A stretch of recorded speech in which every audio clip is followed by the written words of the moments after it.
Hey there guys, and welcome back to the Travis and Damian Podcast, episode 93. We're available on anchor.fm/Travis Damian Podcast, along with Spotify, Apple Podcasts, Google Podcasts, and many more. First, we're going to talk about the Warner Brothers Discovery Fiasco. Then we'll head into our recent activities, including Xenoblade Chronicles 3 and Frogun.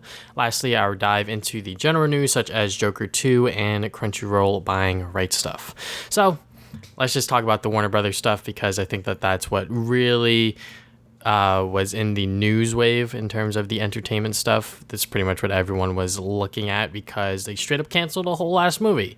So Batgirl, the movie, I didn't even know that this was like an official thing. I remember seeing that image of Batgirl, but I don't fully recall the movie actually being a thing.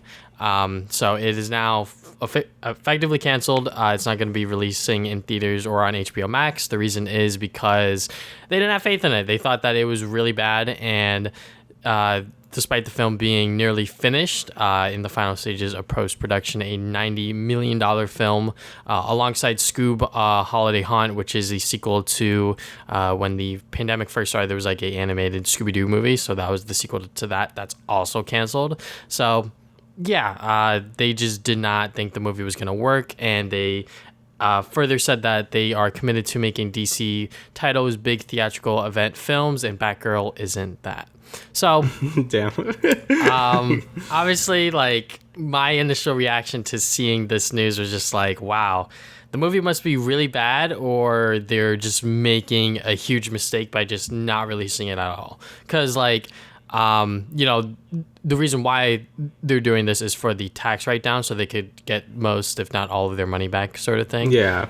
Which is a little scummy, which is when I was like, all right, like, that's kind of like fucked up, because people, cast, crew members, they all put their heart and soul into these projects, and they were just like, nah, it's not gonna work, so we're just gonna scrap them, and people are probably never gonna see these movies unless someone leaks them or some shit. So but what was your initial reaction to seeing this on Twitter and other news outlets, Damian?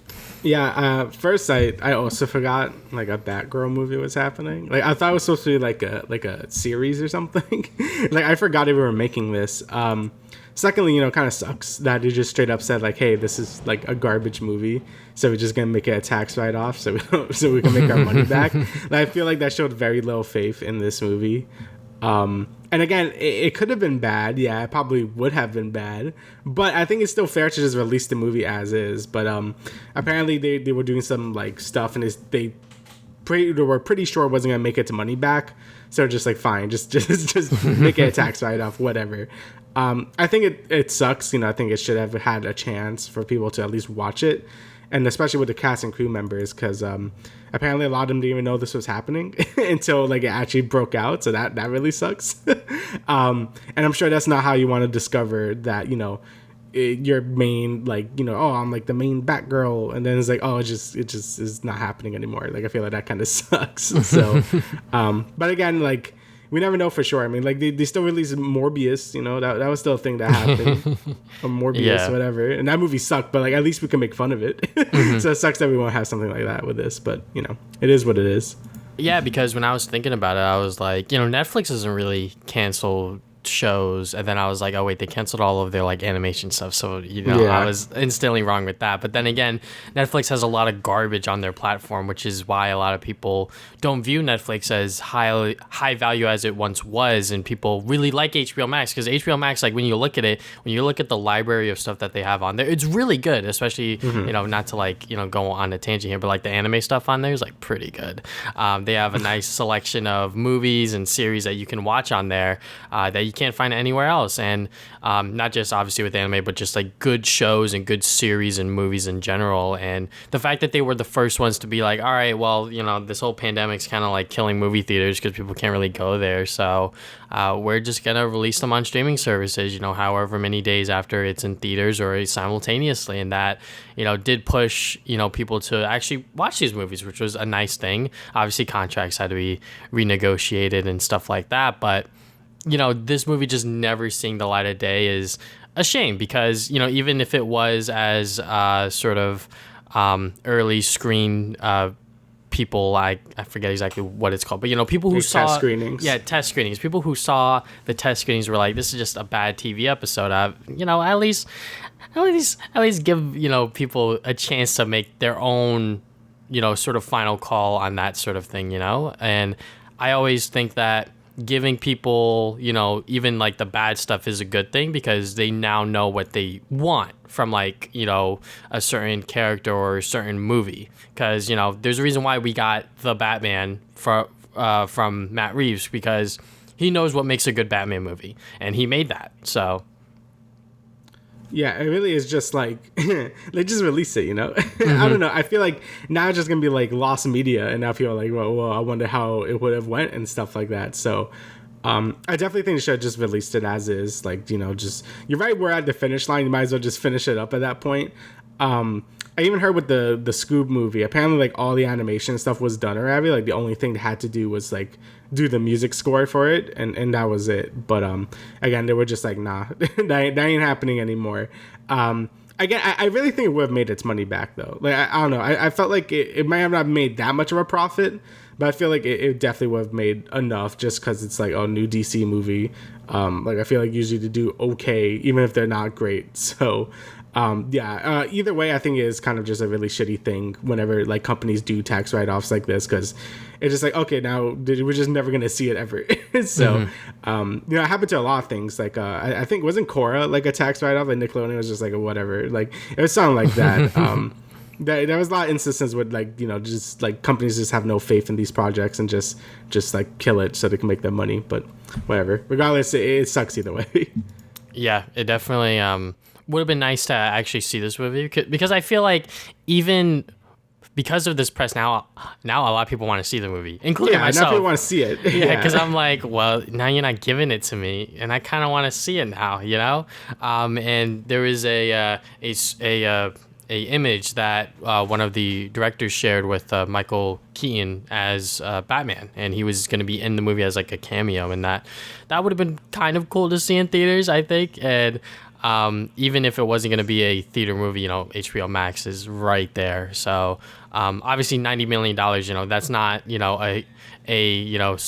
something light to sort of be like, oh, it's just 90 mil, and then they have to do advertising and all of the other stuff. So it's definitely going to be $100 million movie. So they probably saw themselves to be like, all right, are we going to make this money back? And they were probably like, hell no.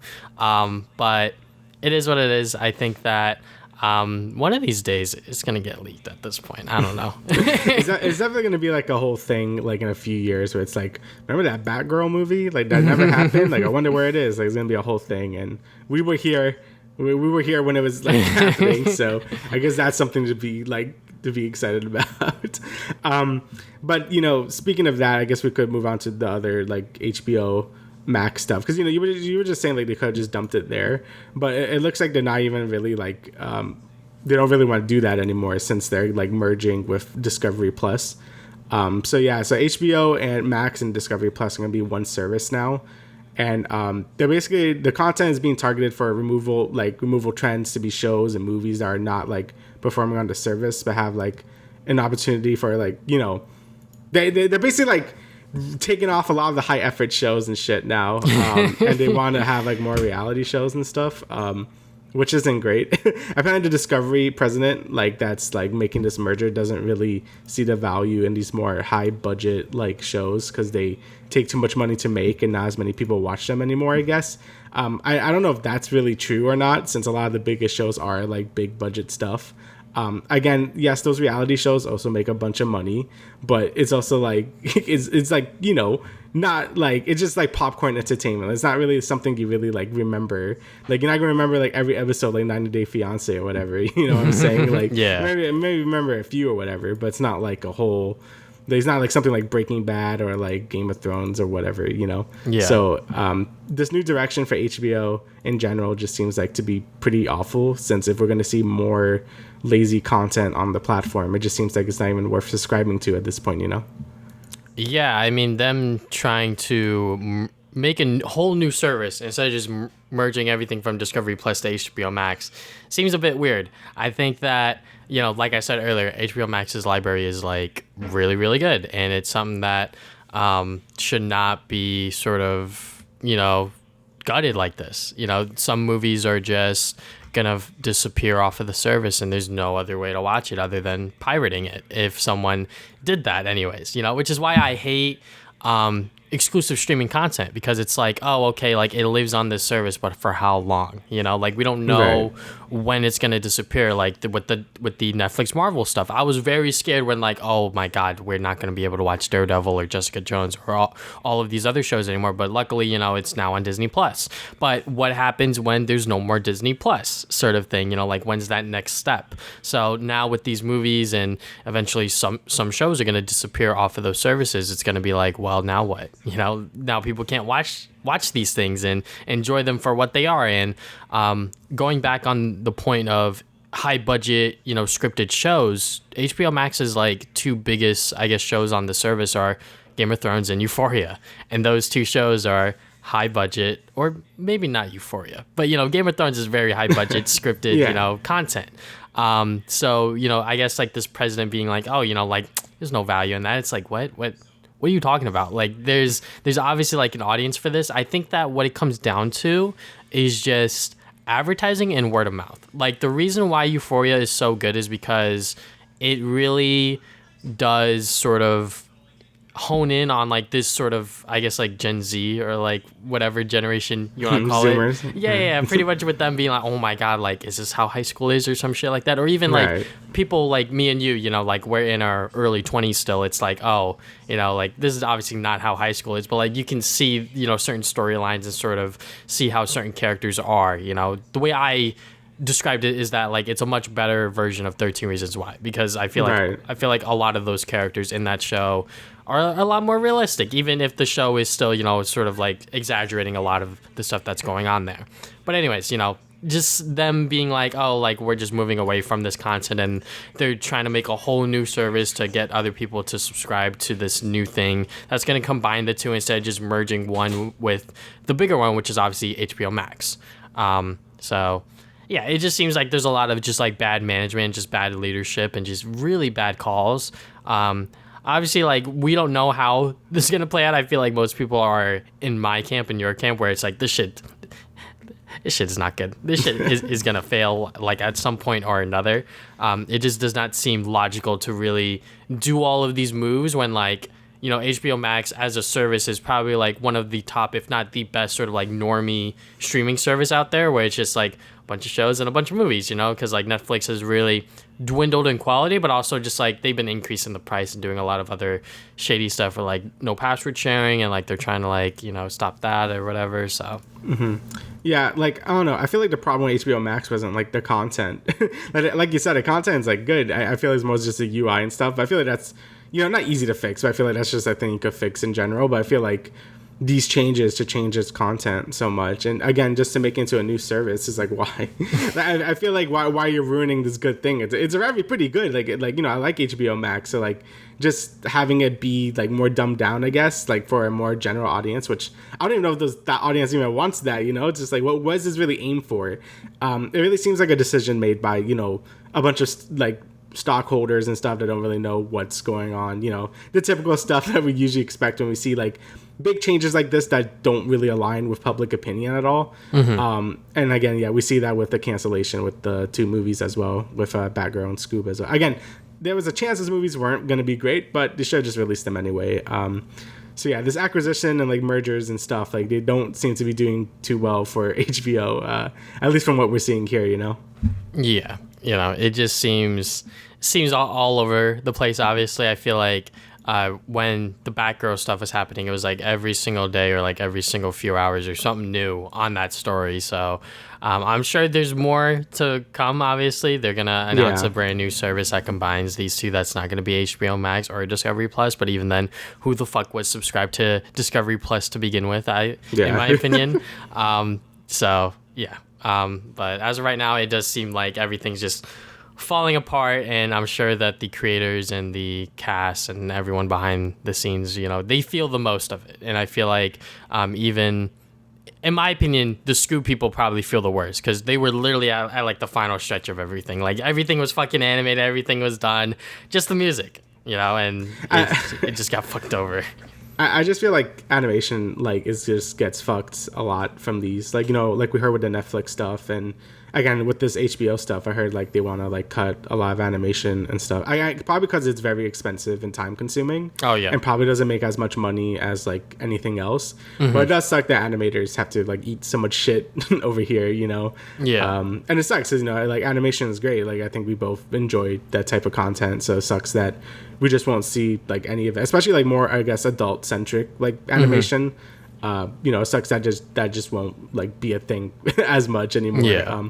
Unless they can start proving to be more profitable or whatever, which they never will because it's like pretty niche. But yeah, again, just another casualty from all this shit. So yeah, I think the problem with animation, just going on a tangent here, the problem with animation is that like the general audience just views it as kids content, unfortunately. Basically, yeah. You know, because like with Spider-Man Into the Spider-Verse, which is like one of, if not the best animated movie I've seen in like quite some time, it's so fucking good. And the reason why I think it didn't, I guess like quote unquote get as much profit is because it's animated. But like if you watch it, like it's very fucking good. Like it might be a PG movie, you know, it might not go into like super dark or super, you know, mature stories, but like even then you can relate to Miles, you can relate to these characters that are in the movie, and I guess that's why it's like the least box office grossing Spider-Man movie, because all of the other ones were live action and this one was animated, so people were like, oh, you know, like this one's for kids or whatever.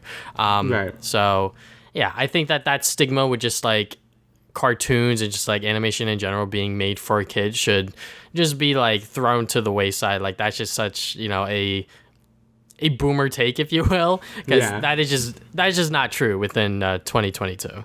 Yeah, I feel like it's either like animation either has to be for like baby children in people's eyes, or for like, oh, it's like Family Guy. You know what I'm saying? There's like no in between. So whatever. I know that's a whole tangent, but it's like, yeah, it's just it's annoying that all these streaming services feel like they have to cut all these animation things as well. But again, I don't really know. Right now, I feel like Disney Plus is definitely my favorite streaming platform, I guess, just because it feels has the most content for me at this point. HBO Max was pretty good, but with this going on, I don't know. And Netflix was just a Stranger Thing platform at this point. So Stranger Things box. Yeah, so I really feel like with all these streaming services that popped up, it's like all just collapsing in itself now, and we're just gonna see like more mergers happen. Like we're gonna see more companies try to like have more things in them instead of having all separate platforms and stuff. That's what I think is gonna happen. Like who, like, is anyone subscribed to Paramount Plus either? Like I'm not.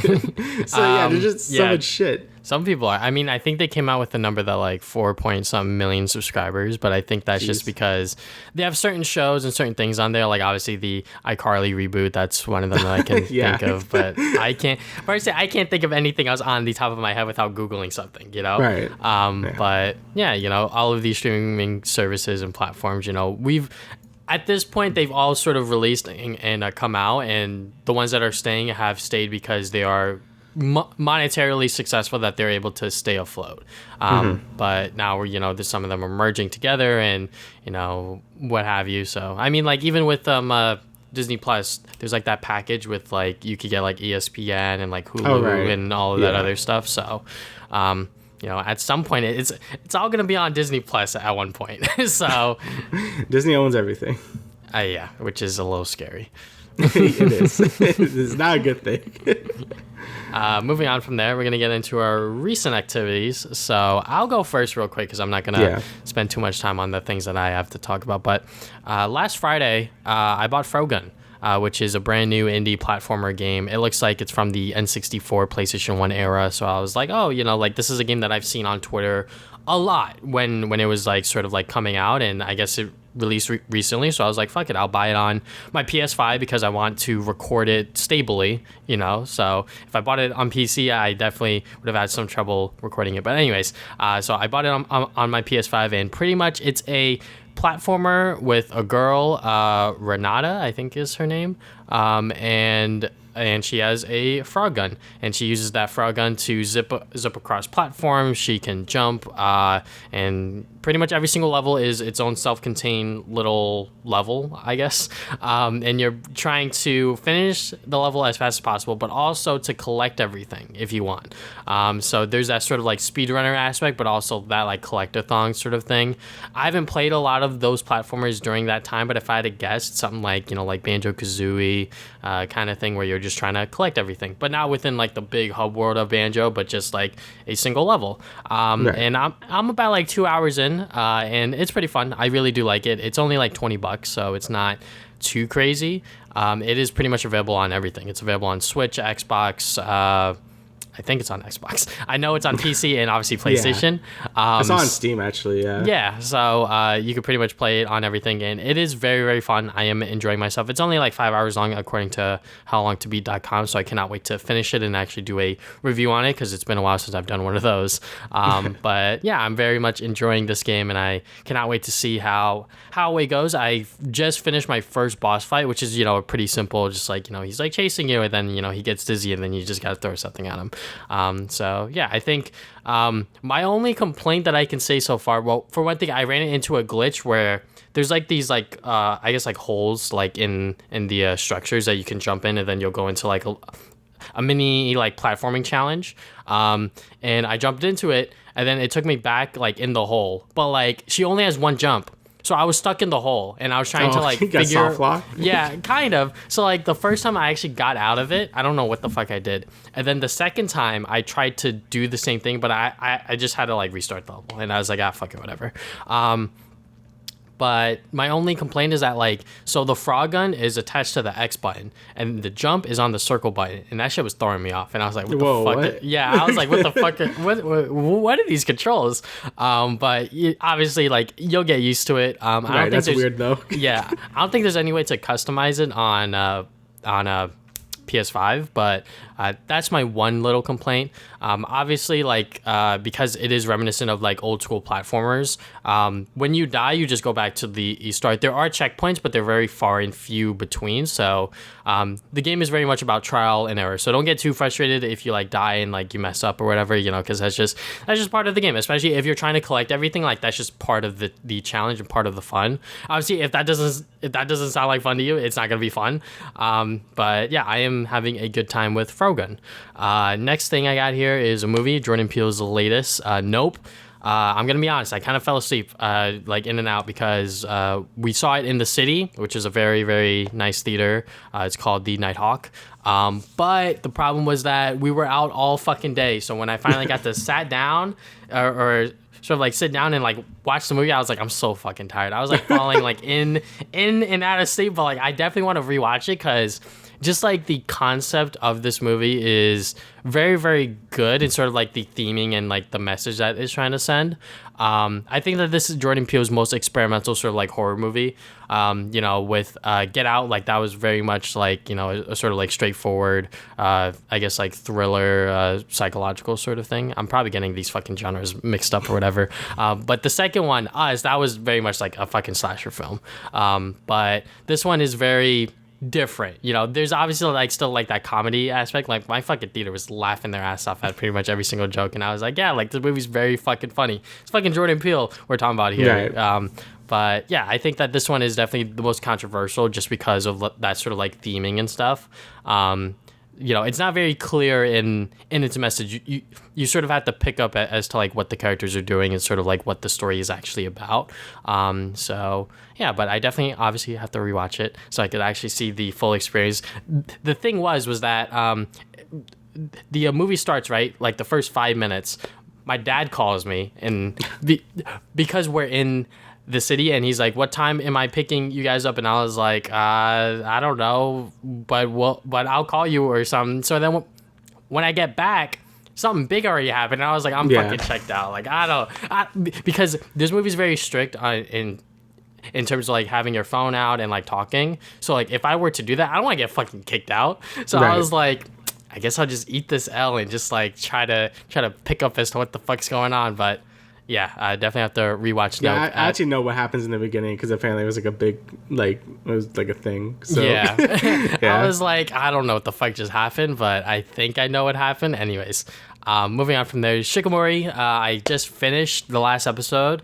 The last time we talked on the podcast, I was only episode 11 out of 12, but I had like 30 minutes before we started, and I was like, fuck it, I guess I'll just finish this and then talk about it real quick. People say that this anime is boring, and it is. I have to give it up. I really like the manga. Yes, it is mid. I really like the manga. I think it's because the way that, obviously, like when you do a anime adaptation, it's gonna be a lot more dragged out, and things are gonna take a lot longer to sort of progress. And because Shikimori and Izumi are already dating, there's not a lot of sort of like character progression that needs to be made. You know, like they're already a thing. You just have to watch them do cute date shit. You know, Right. So you know, just reading them do that, you know, is very cute, is very wholesome. Watching them do it, I'm like, this shit kind of taking a while, you know? And like, you know, like I can see that like some people may not like certain characters because it's like, or like certain like side characters because like I don't give a shit about them or whatever, but like, you know, the manga's a lot better, guys, I swear to God, which is why I'm glad I read the manga because like, if I fucking watched this anime, I would have been like, I'm not reading the fucking manga because like this shit was boring. But honestly, the manga is a lot better just because obviously you're able to like get through the chapters a lot quicker and through the different scenarios with Shikimori and Izumi. But because the anime is, you know, taking its time and shit like that, you know, and like the animation is fine. It's not, you know, anything like spectacular. Like I really like how Komi was animated for like the first half of season 1, and then it started to get like a lot more lazy as it went on. But you know, with this one, it looks fine. Nothing, you know, too grandiose or spectacular for a slice of life romance comedy. But yeah, unfortunately, it is mid. But definitely read the manga if you're interested in more, you know, best girl fucking animes and mangas. So. Alrighty, so I've only been doing one thing, and that's Xenoblade 3. So yeah, if you guys don't know like how long Xenoblade games take, I'm like 60 plus hours in, and I'm Not like done? halfway. Ah, No, fuck. I'm like halfway in the game. So yeah, Xenoblades are very long, but Xenoblade 3 is very good. Obviously, it's not like I'm biased or anything, but no, but seriously, I do think this is so far the best one. I'm not, you know, I'm gonna save that until I actually beat the game, obviously, but I hear nothing but good things about like the rest of the game. Like the chapter I'm in, which I won't really get to play until I come back from vacation. It's kind of why we've been doing this podcast a little early. Apparently the end of this chapter I'm on is like the best fucking thing ever. So I'm very excited to see that. But in terms of everything else, it really is just the best of all the Xenoblade games. You know, like the story and tone are a lot more like Xenoblade 1. So if you weren't into like the whole like waifu type deal in Xenoblade 2, then that's basically gone in this game. Like a lot of designs are a lot more modest this time. Like, you know, just that is like some like big booby characters, but it's like, you know, it's anime, it's fine. But it's not as egregious as 2. I love Xenoblade 2 like a lot, but I could get how that could be a big like turn off for some people because, you know, it kind of just looks like a hentai game sometimes. I won't deny that. But, you know, yes, the story and tones are a lot more serious and more like how Xenoblade 1 was. The combat is just as like fun as Xenoblade 2 was, but the game like explains itself more. A big complaint with Xenoblade 2 was the combat was very complex, but the game doesn't really tell you how to really play it. So this game, I feel it kind of overcompensated this time, where there's a shit ton of tutorials this time. Like basically the first 10 hours are just tutorials. Like, you know, some people like that's a really big drag on some people. I didn't really mind it too much because the story was like pretty interesting, so I didn't mind just going through it. And you know, the basic combat you have in the beginning is very much just like Xenoblade 1 anyway, so it didn't bother me that much. But you don't really get into the real meat of like the game really until like chapter 3, which is kind of a ways in. So if you're not really hooked with the story automatically, then it might be a bit of a slog to get through like those first few bits. But I think the story does a good enough job to hold you on and sort of railroad you through that initial experience until you get to like chapter 3 where the game really opens up. So yeah, I think it takes all that great stuff from Xenoblade 1 and 2 and makes it into like this great game. Even the exploration, I think, takes a lot from Xenoblade X, where that game was just more focused on that exploration, and I think it really hits it home with this game as well. Obviously, you don't have no giant robot this time, but just exploring by foot, like the world is massive in this game. Usually, it always is in Xenoblade, but in this game, I spent like 20 hours just in chapter 3, just exploring and doing side quests and everything.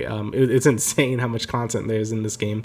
And the side quests are like the best in the series. I think side quests are something these games always kind of struggle with. In the first Xenoblade game, they were pretty shit. Like, it was just, oh, talk to this guy and kill like 10 things and that's it. Like, there was no real story to it. You just kind of did it. Xenoblade X was very much the same thing. You had some good ones in X, but it wasn't like that many. 2 was a lot better, but it still had a lot of those Xenoblade 1 style quests, but they were a lot better.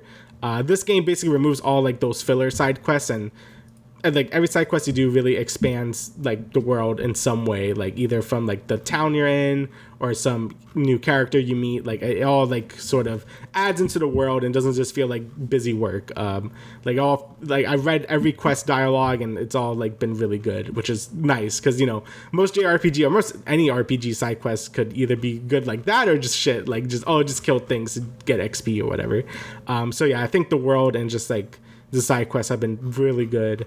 In terms of story, again, I'm only halfway through it, but it's been really good. I think the characters are, you know, their interactions have been really good with each other. Like in Xenoblade 2 is very like, you know, pretty tropey anime stuff, you know, things you've seen in a million shonens and stuff, and they're really likable. Like, I would love the characters in Xenoblade 2, but they're very tropey in 2. In this game, you definitely feel more like characters that have been through shit. Like, most of the time they're just going through the PTSD episodes and stuff, and like they sort of like comfort each other and stuff. It's good. It's some really good stuff in there. But it kind of sucks there's no heart-to-hearts in this game. In the other games, you would have like these little optional dialogue choices where each character would talk to each other and have a heart-to-heart. In this game, they're more integrated within the main story. And, you know, I thought at first I was going to miss them, but I think they did a pretty good job sort of combining it with the main story. So it feels like the character progressions matching the story progression while, you know, one being like lopsided or whatever. And also just like graphically, I think the game looks great for a Switch game. You know, like it has some issues with performance because, you know, again, it's on the Switch, is going to chug a bit. But, you know, compared to something like Pokemon, you know, like Game Freak is like a multi-million-dollar company, and Monolith doesn't have like not even half of that money. And I think this game kicks the shit out of any Pokemon on the Switch. Like, just graphically, I think it looks great. Just the landmarks, like just the world design, everything looks great. The resolution is definitely a lot higher than Xenoblade 2's was. Again, it's still not going to look like, you know, knock your socks off like a PS5 game or whatever, but I think the sheer scope of the game is really carries it, just like every other Xenoblade game, honestly. But yeah, honestly, it's just really fucking good. I don't even think I talk about combat that much. Yeah, combat it's really good. Again, like I said, it's like just as in-depth as Xenoblade 2, but I think it makes it more clear what you're doing. You have this whole like class swapping sort of mechanic, which I love in RPGs. So your character could be whatever you want. Like, I think it's like 20 something classes in the game, and you could swap for whatever classes you want.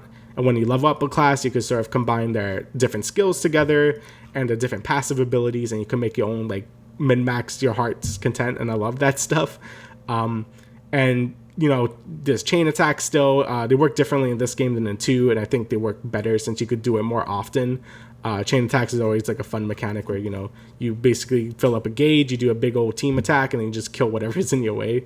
You also have this new mechanic where 2 characters can combine into one. And they're, you know, I thought they were going to be more OP than they were, but they fit really well into the balancing. Like, I thought you could just combine into this big like monster thing, kill everything, but it's more balanced than you think it is. But yeah, overall the game is fantastic. I can't wait to beat it, see the rest of the story, and, you know, spend like another 60 hours in it. The game is long as shit. But yeah, definitely highly recommended. If anyone's thinking about getting this game, I really recommend playing Xenoblade 1 and 2 though. Like, this game, they say you don't have to, and I think the game still holds up on its own. Like, you don't need to play those 2, but you should play those 2 because it's very important for this game in general. And all on Switch is easy to play. So yeah, if you're interested in Xenoblade 3, play 1 and 2. They're both great games anyway.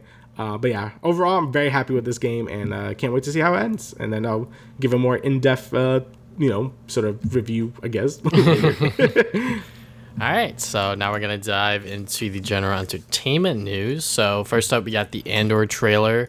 We finally get a good look as to what the show is going to look like. And yeah, it looks pretty good. I mean, I think that stylistically, this looks like a movie, which I think Yeah. I have not said about any of the Star Wars Disney stuff yet, other than Mandalorian. I feel like with the past couple of ones, Boba Fett felt, just like story-wise, it was just fucking boring without the Mando stuff.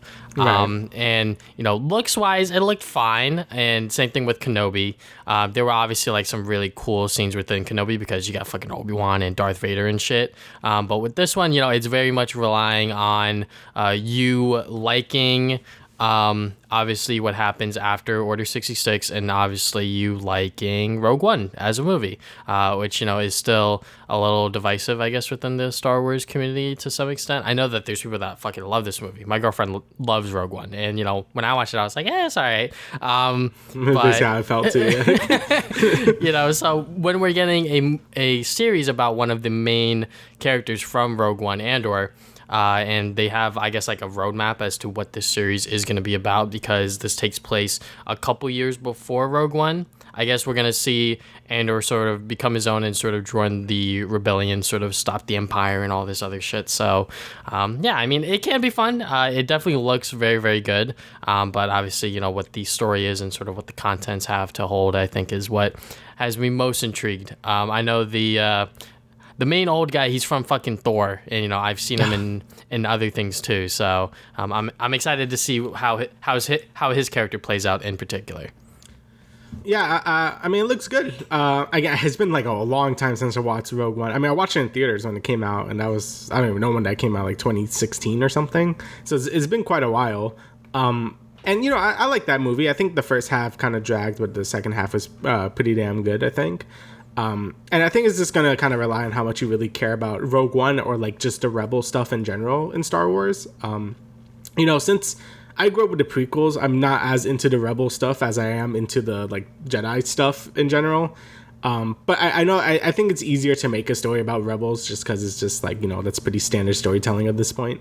But yeah, I think it'd be interesting to see how the rebellion like really gets started and like how they really push the fight against the Empire and lead into the event of Rogue One, since the whole point of that movie was to get the Death Star plans to Leia, right? I think. I believe that was the plot of that movie. So yeah, it's going to be interesting to see how that leads up to that point. I'll probably watch Rogue One again before watching this, because I feel like I need a reminder. But yeah, overall, I think the production value looks really good. It looks a lot like more professionally done than Kenobi did. I feel like Kenobi was mostly in desert planets the whole time, as in Tatooine, and like that's it. Like you had a cool like sort of like underground city place, like it was like all like the neon lights and stuff. That was cool. Yeah. And you had the Inquisitor base, but like besides that, I feel like most of it was in Tatooine again. So it's gonna be nice to see more of like I guess a wooded area and stuff. And again, just the production value looks like really high. So yeah, I'll give it a shot. At this point, I'm too like sunk cost fallacy with the series to like stop, so it might as well, right? Yeah, So. There's gonna be 3 episodes that'll premiere on September 21st. So that's a first for a Disney Plus series. I guess the fucking Star Wars series are just first 2 for Kenobi. Now we're doing first 3 for Andor. What's next? We're just gonna keep upping it up. How many episodes was it? In total, I know that there's like 2 seasons, quote unquote, because the first season's gonna be like year 1, and then the second one's gonna be year 2 or something. Or maybe like the first half is. There's 12 episodes in total, according to the Wikipedia. So that's a lot, That's a lot more, yeah, compared to the other Disney Plus shows. So that has me excited. I think that obviously more than 8 is very much needed for most, if not all of the Disney Plus series, just because there's so much to do, but they just rush it through, unfortunately. Yeah, like. Hopefully we're out of the trend of like the 6-episode bullshit, because it's like it hasn't been working out for like any of the Disney Plus shows. So hopefully now with Daredevil in this, right? I think Daredevil was the other one that was supposed to be longer. Yeah. Hopefully we just get longer shows now.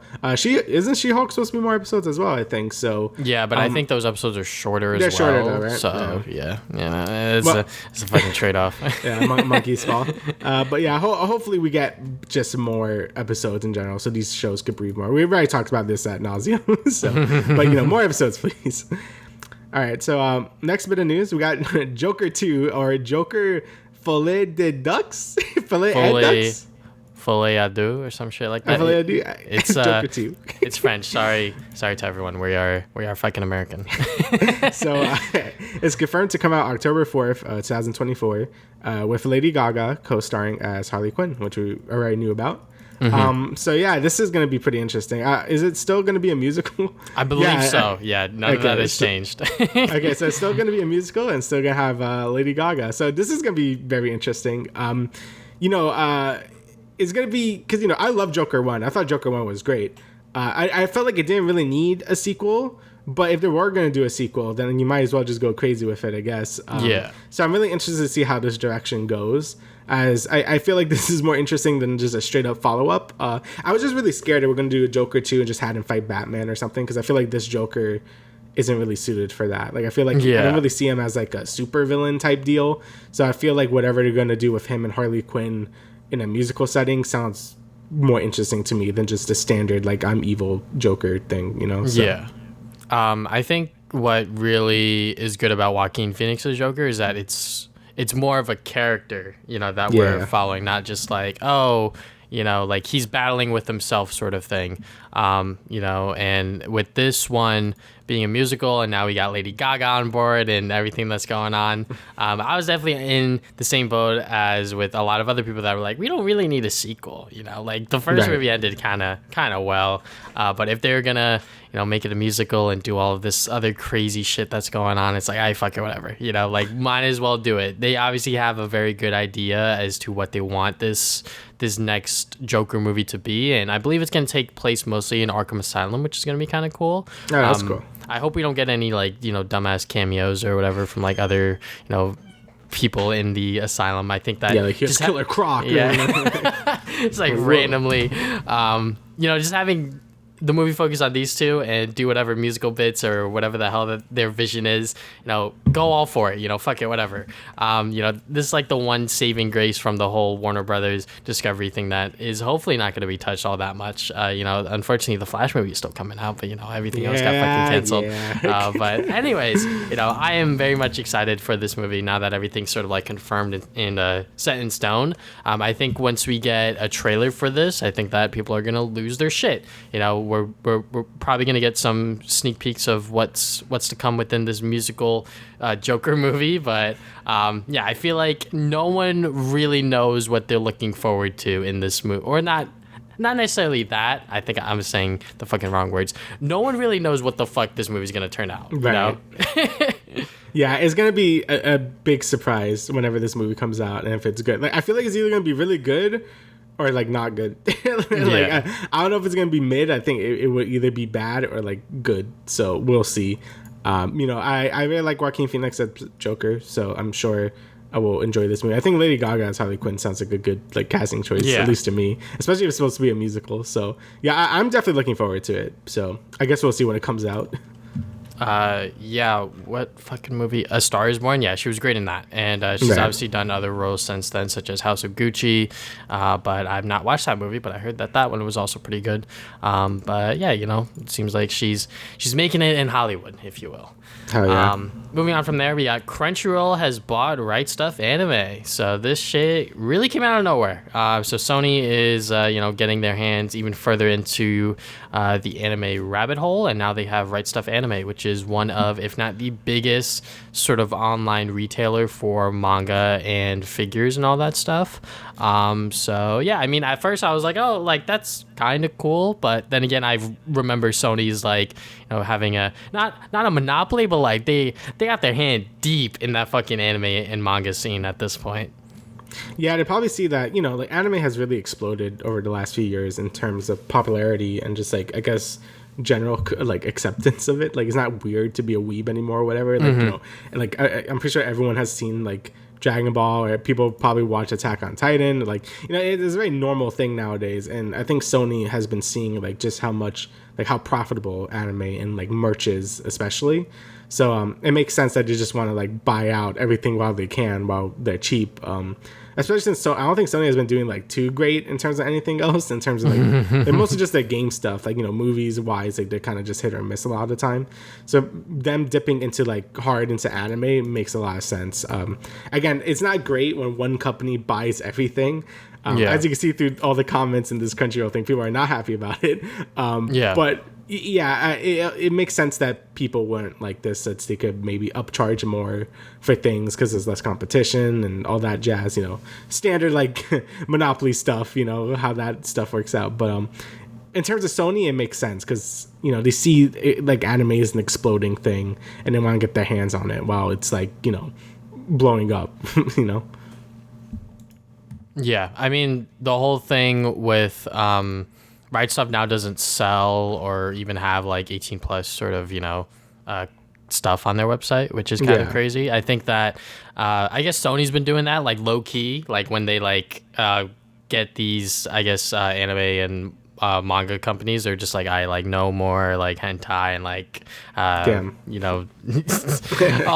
all of the risque stuff, which I'm like, like I'm not into that stuff. I don't consume that stuff regularly, but it sucks when someone as big as RightStuf Anime, because they were like such a big retailer for that stuff, because you can just buy it on the low, just make an order, no one's gonna know who you are, kind of thing. In the jar you go. Yeah, exactly. So now that's gone from fucking RightStuf, which is, like I said, one of, if not the biggest retailer for this kind of stuff, is just fucking gone, Right. So I can see why a lot of people are upset about this, not just because of the lack of competition, but also just because like that stuff is just gone. And yeah, I mean, obviously I didn't browse that stuff on their website. I always hit hide adult content because I was like, I don't want to see the fucking blurred images as I'm trying to look for manga and shit. Right. So that's just me, obviously, but I can see why people are upset, which is why I'm not like, oh, like it doesn't affect me, so I don't care. I do care. I wish that wasn't a thing, Yeah, I feel like when most big companies buy like other things, they usually try to hide like that not safe for work stuff, which obviously because it's more like investor friendly. Like you don't really want to be like, oh, you're like selling porn or whatever, or like etchier stuff. Like it makes sense again, but it also sucks because you're losing options as a consumer.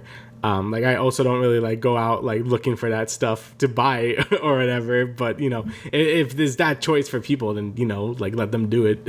So it kind of sucks that Sony is probably going to be like, nah, no more of that stuff. Even if they like hid it away more, I think people would just prefer that without having it all like just wiped out. So definitely always bad for less options for the consumer and stuff. And hopefully that doesn't spell an end to it, but it probably does. So. Yeah, unfortunately, people or even like the vendors, they're gonna have to look for someone else to sell their stuff to, and those people, the customers are gonna have to look for other places to shop for. I'm sure that RightStuf Anime lost a very small portion of their sort of base, of customers because of that, but for the most part, most people who shop on RightStuf Anime are buying, like the shonen manga, the romance stuff, like the non-ecchi stuff, which is obviously a majority of their website. But, even then it sucks that, it's just not a thing anymore. They were quietly just, shoveling it under the rug, but obviously Twitter and, the community just sort of blew it up. It was like, this is bad, guys. This is fucking bad. Right. Yeah. Like now, I don't know where they're going to sell this stuff now, but it's going to be a lot, more annoying to like buy whatever you want to buy because you have to go through like a more reputable place and stuff. So definitely a lose for like everyone. Again, even if you don't consume the content, like it still like kind of sucks like that it's happening. Yeah. All right, well, speaking of anime, we got the Chainsaw Man trailer 2. It's always weird with anime trailers because I always feel like it just like shows me cool stuff, which I think is enough, but it's just always so different. They always feel so different compared to like what I'm used to for like more like I guess American stuff. Like it's just like you're just like watch the cool things. Like, that looks cool. But the animation looks insane. Like it just looks great and it's all bloody and shit. It looks like it's gonna be a good time. I'm definitely looking forward to it. I know this is a really hyped up. Is it even a shonen? Like it is a shonen. It is a shonen. Okay, yeah. So like a really hyped up new shonen. I always enjoy those. So and it looks great. Like you read the manga or you didn't? Yeah, I was actually reading some of it before we started, but I can't talk about the volume because I didn't finish it. But, Chainsaw Man's very fucking good. I think that when this anime comes out, when you're on Twitter, you're going to see clips and images all over the fucking place. People are going to love Makima and Power, and, those are going to be their fucking new favorite girls and shit like that. And, Chainsaw Man, just as a shonen, it's just so fucking good. And once the anime comes out, for one thing, they got fucking Mappa, and Mappa said that this is gonna be the start of their new era, and you can definitely tell just by the way it's animated and the way it looks. This is gonna be a fucking fantastic anime adaptation. Mappa would have to fumble it so fucking hard, which I don't think they will. It does look very faithful to what the manga has done within obviously the first season of this anime. So yeah, I think this is going to be the next Attack on Titan, if you will, just because I can feel the hype and sort of see where people are going to get excited about and sort of see what people are going to, love about, Deji and all of the other fucking craziness that comes with Chainsaw Man, so yeah, obviously I am excited for this just to see how it's going to get fucking anime, because, reading a shonen manga, just seeing the action be, just images, I'm just all right, well, that's fucking cool, and then, just keep it going. Right. But yeah, the second trailer is fucking busting. This shit is great. yeah, it looks really good. The animation, again, I know some people weren't that happy with Attack on Titan, the final season, or part 1 and 2, whatever, because the animation felt a little bit rushed and the CG and stuff. And I agree, I still think the seasons were really good, but it definitely wasn't as high quality as something like Jujutsu Kaisen, which they animated. This looks more in line with that, because Jujutsu Kaisen was amazing to look at. That show was amazing animation. And just from this one trailer, it looks like it's kind of going back to that. It looks very fluid and stuff. Definitely looking forward to it, because I hear nothing but good things about it, and I want to be a part of that. So I'm sure a lot of people are going to start being a part of that as well. It looks like it's going to be the next sort of like you said, Attack on Titan, Demon Slayer, it's going to be the next thing that blows up. So definitely looking forward to watching it. You're going to be very, very good. Yes. Next thing we got here is a brand new TMNT animated movie has been announced, Mutant Mayhem. It's going to be produced by Seth Rogen and directed by Jeff Rowe, who directed The Mitchells versus the Machines, which was his last animated project. So yeah, it seems like that this animated Ninja Turtles movie is in good hands. Seth Rogen producing it is not something that I expected, but hey, I guess he knows something about the Turtles that I don't. But yeah, I'm looking forward to it. I cannot wait to see a trailer for it. I think the logo that they, showed off in this billboard sort of thing is pretty cool. But yeah, I love Ninja Turtles just because there are so many different iterations and versions of these characters. Just getting another version of them, I'm all down for, even if it is going to be short-lived or whatever the case is. If they're going to make them a little different, doesn't matter to me. I think that as long as they're fucking mutant Ninja Turtles, that's all I want. With the whole Michael Bay shit with the aliens, that shit was crazy. I was like, no way they're fucking doing this shit, which they didn't. But yeah, as long as they're mutant turtles, that's all I care about. Yeah, like you said, TMNT goes through so many iterations that I feel like it's kind of hard to be mad when they make a new one, because it's just if you don't like this one, you'll probably like the next iteration of them. And it seems we're going through a nice turtle renaissance or whatever, with the games, and now this, it's been good. We got the what was it called? I forgot. Oh, Shredder's Revenge. That was really Revenge. Good. Yeah. The Cowabunga collection, I think, came out already, or it's coming out soon. It's coming out very soon. Very soon. It's coming out very soon, and we have this coming out. So yeah, there's a lot of great things for turtle fans. I heard that movie that this guy directed was pretty good. I think it was a Netflix movie. I wasn't too sure. I don't think it was on theaters, but I did hear it was pretty good. So hopefully the turtles get a nice movie, because I think the last movie was the Michael Bay stuff, right? I know this is the this last theatrical movie. Yes, the last theatrical movie, I think. Yeah, because they just dropped a Ninja Turtles movie for Netflix, which is tied to the Nickelodeon show. The Nickelodeon show, yeah. So which is very fucking anime and shit, which is kind of crazy. And they also had Raph be the leader, which was very different, because Raph is the most popular turtle, which was kind of surprising to me. That's surprising, really. Yeah, I guess I thought it would be Michelangelo. I guess kids love the fucking angry character trope. But anyways, that makes sense. But yeah, and they also changed the Ninja Turtles personality slightly in that show. But anyways, yeah. So I think that this is gonna be the next theatrical Ninja Turtles movie, which is going to be a lot of fun. I mean, the last animated one was the 2007 like CGI one, which I loved. I honestly really liked it when I was in fucking third grade. You know, I liked the Knight Rider stuff that they were doing with Raph and whatever, but yeah, I like that armor and shit. They were gonna do a sequel, but that got canceled, unfortunately. But yeah, hopefully this one will be the start of a new trilogy, or you know, maybe just the start of something new. Who knows? But yeah, you know, Seth Rogen producing it. Like I said, something that I did not ever That's expect. Really weird. I mean, it makes sense. I mean, he probably grew up during the original like run or something, so it makes sense he would have some nostalgia for it. And honestly, it seems like a time to really bring back classic IPs. Like I heard you know, with the Sonic movie doing well, which we're going to talk about soon, with the Sonic movie doing so well, like now I see talks of like, oh, they're going to like make a live action Pac-Man movie and they're going to make a live action Mega Man movie. I feel like everyone's going to try to like cash in on this now. So it's like, oh, we can use like these 80s, 90s properties. Like, why not? Sonic movie did well. Why can't we? So obviously Turtles are different because Turtles have always been around, but you know, it is what it is. Yeah. But you want to go ahead? So speaking of the Sonic movie, Sonic 3 is confirmed for December 20th of 2024. So yeah, that's good. I mean, you know, the first Sonic movie, you know, we both watched it, and you know, we all thought it was gonna be a disaster, but it ended up being pretty good. And then the second Sonic movie was like, I don't want to say really, really good, but it was pretty good too. You know, like, you know, it was a fun movie. It knew what it wanted to be. There was enough fan service to be satisfying. And I just really enjoyed it as a Sonic fan, you know. And with the, you know, tease at the end of this movie, or Sonic 2, I'm very excited to see what they do with Sonic 3.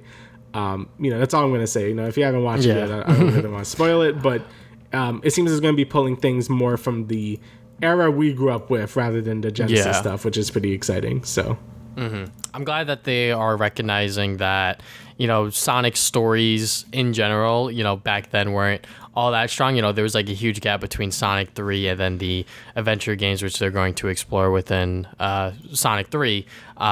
You know, that's when the story started to get better with, you know, Chaos and then, you know, Sonic Adventure 2.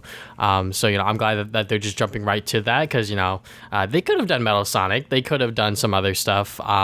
But, you know, what they're doing with Sonic 3 is exciting. I cannot wait to see who's going to voice that certain character. But, yeah, I really, really enjoyed Sonic 2. I really enjoyed, obviously, the first Sonic movie. I'm glad, you know, people are finally, within the Sonic community, are willing to accept different versions of Sonic. Because, you know, there's a lot of other, I guess, franchises and IPs where, you know, the fan bases are much more willing to accept different versions of certain characters. You know, for example, when you're a fucking comic book fan, obviously you're gonna love so many different versions of your characters. You know, obviously Spider-Man, Superman, Batman. There's like so many versions of those characters. You can like a specific version of those characters. You know, with Sonic, you know, people are like, oh, you know, he's Sonic, he's supposed to do this, this, and this. But, you know, now there's, like, different versions of him, which is kind of cool. So, yeah, you know, with this movie, I'm obviously very, very excited for it. I believe December 20th goes in line with a certain game that came out all those years ago. So that is maybe a little too coincidental. But, you know, 2024, I think that is reasonable. I think giving the studio 2 years to sort of, you know, get everything out there, sort of, you know, get everything planned and shit like that. You know, I watched Sonic 2 twice in theaters and I enjoyed both times just because just seeing the audience's reactions to certain things and how the story played out and what have you. So hopefully Jim Carrey will return. I'm not sure if that is confirmed just yet. I know that, you know, there was talks about him retiring or whatever, but I think that was sort of like taken out of context or whatever. But anyways, Sonic 3, I'm obviously excited for, you know, as a fucking guy who named himself after the character. Yeah, excited. Yeah, it's sad that, you know, or I don't know how I feel about it, but that's more people are excited for this than Sonic Frontiers. So, you know, make it that way you will. But yeah, like you said, I'm also very excited for it. You know, I hope there's a certain song in this movie that would be pretty sick if there was in the final climax. That would be really cool. But I would absolutely lose it. I would be like, hell yeah, dude. But yeah, overall, yeah, I'm very, very excited. Kind of weird time we live in where I'm actually excited for the Sonic movie. But yeah, here we are. Yeah. Last bit of news we got here is a Marvel leak. So the Ironheart, I guess, show is currently filming. So there were some set leaks. The one that I really wanted to look at is the Riri Williams suit. So we finally see Ironheart, the full suit, and also just her, I guess, wearing the top piece, and then the bottom part's all going to be like CG or whatever. But yeah, I mean, it looks good. I mean, I have not read the Ironheart comics, and I can't really pinpoint to the original suit, but for this adaptation of the character, I'm down with it. You know, as I guess like the first suit in her sort of line of making these new Ironheart suits. It looks pretty good. Yeah, I mean, it looks like the freaking Predator. Like, I'm like, oh my lord, that thing looks like metal as hell. So yeah, it looks pretty cool.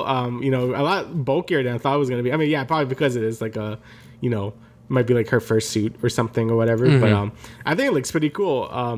I think we're supposed to see this in the new Black Panther movie, right? Yeah.